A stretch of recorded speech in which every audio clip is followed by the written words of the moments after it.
When I looked it up, because the reason I'm asking you is because there's a lot of misinformation. I feel like because when I first heard about your side of the story is what I heard, and then after that, I was hearing that there's no proof of that. So why is that? Well, there is proof. I mean, we have tons of video I could show you of residents saying that my cat was taken by a Haitian yesterday morning and was grilled on an open fire. They won't accept it as a police report in Spring. I know way too much about Springfield, Ohio police reports right now, but they won't accept it as a police report because it's an animal control problem. It's just, again, you have to just look at the residents. Either they're all lying and they're all in on it, or there's something to this. I'm not asking you to vote for Trump based on, cats being kidnapped and grilled and barbecued. I am saying, though, that it begs a question of, can we sustain 10 million people? I want you guys to understand how many 10 million people is. We have 10 million illegals that have come to the Welcome back to my channel, guys. Why here, guys? So I'm back again. So now checking on another Charlie Kirk. This is Charlie Kirk, fastest red pill of 2024. It's like a combination of like a couple of videos. So without wasting much time, let's get into it. Yes, sir. Okay. So I tend to lean liberal on a lot of issues, but specifically on immigration. When I hear about like the Haitians in Ohio, closer, yeah, taking over cities, and the thing about eating people's pets, I don't know if that's true. Pets and dogs. But I was wondering if you could speak a little bit on that specifically, and I'm kind of torn on the election. So if you could also speak on if we have more instances like that in the future, if Kamala Harris gets voted. Yeah, it's a great. First of all, thank you for coming up to the mic. And I want to try to win you over as a liberal for Donald Trump. So you're going to give me a chance, okay? I will, sir. All right. Okay. That is a true open mind. So I appreciate that.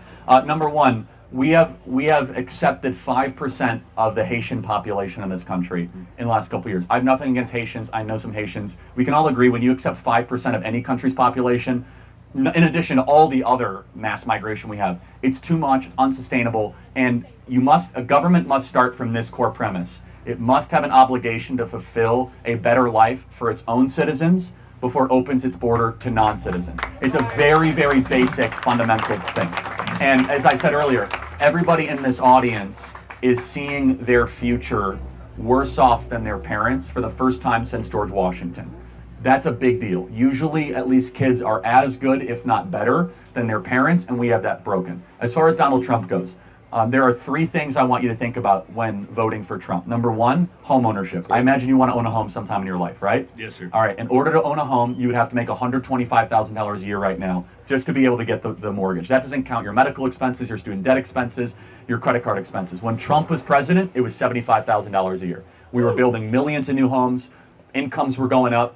Why is it that the housing prices have gone up so much? Because Kamala Harris and Joe Biden have spent $6 to $7 trillion of unnecessary federal spending, flooded the zone with these trillions of dollars, which have inflated asset prices. Number two, as a liberal, I imagine you don't like war, right? You don't like endless war. Under Donald Trump, it was the first president in 40 years where we had no new wars. No Iraq war, no Syrian war, no Russian-Ukraine war.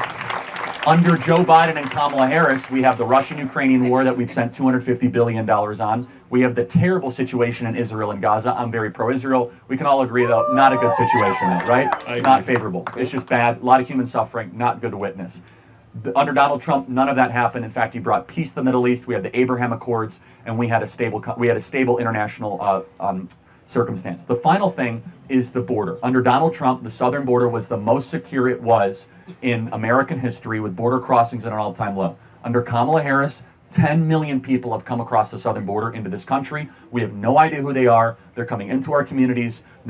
Crime is increasing. They're eating ducks and geese and cats in Springfield, Ohio. And that's just like a silly example. It's totally true, by the way. Yeah, go ahead. Why? When I looked it up, because the reason I'm asking you is because there's a lot of misinformation. I feel like because when I first heard about your side of the story is what I heard, and then after that, I was hearing that there's no proof of that. So why is that? Well, there is proof. I mean, we have tons of video I could show you of residents saying that my cat was taken by a Haitian yesterday morning and was grilled on an open fire. They won't accept it as a police report in I know way too much about Springfield, Ohio police reports right now, but they won't accept it as a police report because it's an animal control problem. It's just, again, you have to just look at the residents. Either they're all lying and they're all in on it, or there's something to this.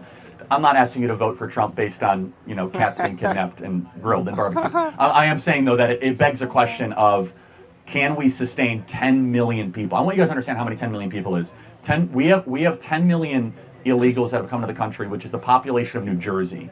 Okay, that is an unsustainable amount. Under Donald Trump, we had the border secure and it will stay secure. So those three things. We had a great economy under Trump and it was easier for you guys to own homes. We had no wars and you guys are closer to World War III than ever before. You guys that are all, by the way, military age, I hope you don't get into World War III because you might be drafted under the current circumstance and you guys might laugh. But think about who is endorsing Kamala Harris.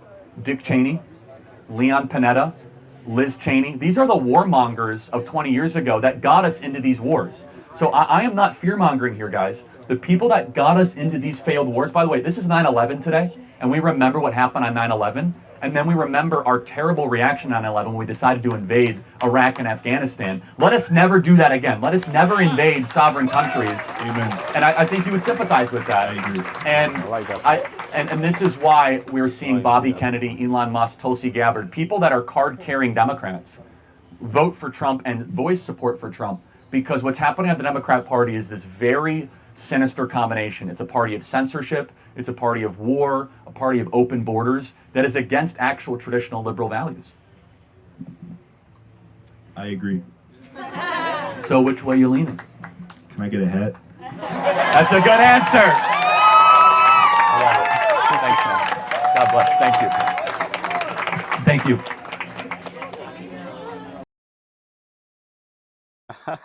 I want to watch the next girl that's about to talk. I'll look for the video, guys. I know she was about to say something very brutal. But anyway, the arguments. So part of it I agree with. Especially the part where Charlie Kirk talked about avoiding to try to invade, avoiding trying to invade other countries. Just then let them be. So it will escalate and then boom, what comes out. That part I love that part so much. I love that part so much. And then the part I didn't like or didn't feel good about was like the part we're talking about the Asian stuff. So we've all seen it online, like people are proving to the media that it's all lie, that it's not true, and all those kind of stuff.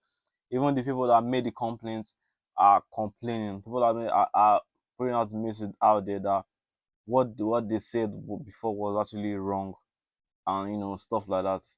That I don't know, many people might not really accept it, but personally, I don't see any reason why someone would take their neighbor's cats and dogs and start killing and eating it.